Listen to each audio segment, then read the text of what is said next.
examines the legacy of the Japanese music executive Johnny Kitagawa. However, multiple allegations of sexual abuse have been made by boys and men who once worked with Kitagawa.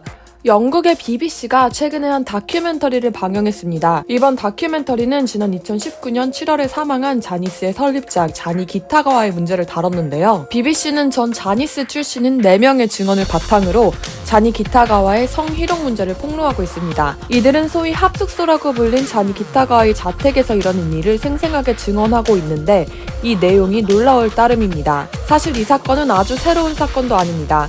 1999년에 일본의 주간지인 주간 문춘에서 자니스에 대한 의혹을 대대적으로 보도했습니다. 주요 내용은 자니 사장이 연습생들에게 합숙소 등에서 일상적으로 음주 흡연을 시켰다는 내용, 자니스 사무소가 연습생들에게 학교에 갈 수 없을 만큼 무리한 스케줄을 부과하고 있다는 내용 등이었는데요. 이 중 자니 사장을 거역하면 데뷔할 수 없게 되는 한거 불능 상태에 있는 것을 등타 연습생들을 희롱하고 있다는 내용도 있었습니다. 자니 사장의 성향에 대한 소문은 그 전부터 수년간 돌았다고 합니다. 당시 주간문춘의 기자 2명이 이를 집중 취재했고 기사에는 합숙소에서 자니 기타가와에게 학대를 당한 남자들의 증언이 실렸습니다. 암묵적으로 알고 있지만 쉬쉬하는 금단의 영역을 건드린 건데 이 사건이 이후 주간문춘 대 자니스의 갈등으로 깊어졌고 당시 부사장이었던 누나인 메리 기타가와가 항의하며 문춘에 1억엔 손해배상을 요구하는 민사소송을 걸었고 재판으로까지 번졌습니다. 그리고 재판 과정에서 이 사실관계가 드러나기 시작합니다. 이 재판은 명예훼손 재판입니다. 일단 1심에선 자니스가 승소했고 도쿄지방법원은 주간문춘에 880만엔 손해배상을 명령했는데 주간문춘 측은 이에 불복하며 항소합니다. 이 과정에서 자니 사장의 일련의 행위를 폭로하는 증언자들이 등장했고 2003년 2심에는 자니 사장의 성가해가 진실로 인정된다며 주간문춘 측에 그 전보다 감액된 120만엔을 손해배상하라는 판결이 내려졌습니다. 이에 자니스는 상고했지만 기각되었죠. 이 부분에서 제일 놀라웠던 것은 대형 기획사 임원의 판결 소식을 일본의 매체들이 다루지 않았다는 점입니다. 현재도 당시 기사 내용을 찾는 게 힘들었는데 주간문춘 정도만 당시 내용을 기사화하고 있었습니다. 물론 주간문춘은 확인되지 않은 여러 정보들도 필터링 없이 보도하기 때문에 신뢰도가 엄청 좋은 매체는 아니지만 재판에서 인정될 만큼 보도의 일부 내용은 신빙성이 있어 보입니다. 근데 이런 일련의 사건에도 불구하고 아시다시피 자니스는 2000년대에서 2010년대까지 대형 스타들을 배출하는 기획사로 일본 사회에 자리 잡았습니다. 골물대로 골마있는 문제지만 일본 사회에서 계속 못 본 척하고 있는 것인데요. 그 이유는 방송계를 넘어 사회 곳곳에서 엄청나게 퍼져 있는 자니스 사무소의 영향력 때문입니다. 이런 관계성으로 인해 일본 언론에서 묵인이 지속되니까 이번에는 해외 매체인 BBC에서 취재를 하기 시작한 것입니다. 이번 다큐에서는 하야시라는 가명을 쓴 남성이 기타가와에게 성폭력을 당했다고 고발하는 내용이 나왔습니다. 그는 자니스의 이력서를 내고 오디션을 보면서 자니 기타가와를 만났는데 그 이후 합숙소란 곳으로 불려갔다고 합니다. 하야시는 목욕을 했고 목욕을 끝내자 자니가 자신을 인형처럼 바꿔줬다고 얘기했습니다. 다른 연습생들도 이런 상황을 알고 있었지만 성공을 위해 침묵할 수밖에 없었다고 얘기합니다. みんなの前でお風呂入るよって、言われてる時からもうみんなは気づいててで戻ってきた時には多分もう顔がちょっとごめんなさい。It's okay. It's okay. You're fine. それ以外の時に泊まった時には、お風呂もありましたし、また夜、それ以上のことがありました。はい。Why is that? もちろんそのやってること自体絶対その悪いことなんですけど、ジャニーさんのことが嫌いじゃない、むしろ好きなんで僕は今でも大好きですよ。 And that's what grooming is. Grooming is about creating an environment in which the person you're exploiting feels that there's a special relationship. 우리나라에서도 여러 매체에서 이렇게 기사를 내보내기도 했는데 반면 당사자국인 일본의 언론은 아직도 조용한 느낌입니다. 이 내용이 BBC 유튜브 채널을 통해 올라가자 일본어로 된 이런 댓글들이 올라왔습니다. 진실을 알 수 있어서 좋았습니다.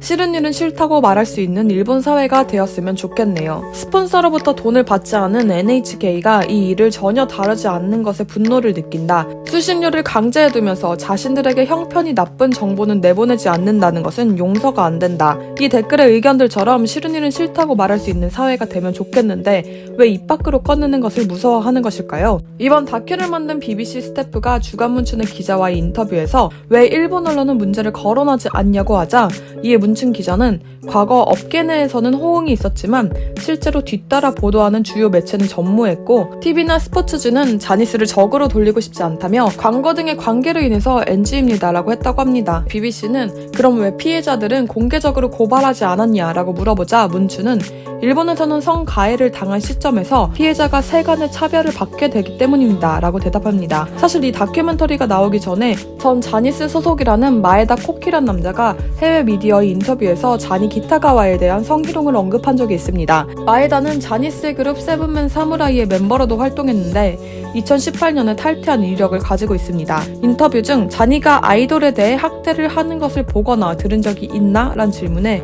자니는 게이였다.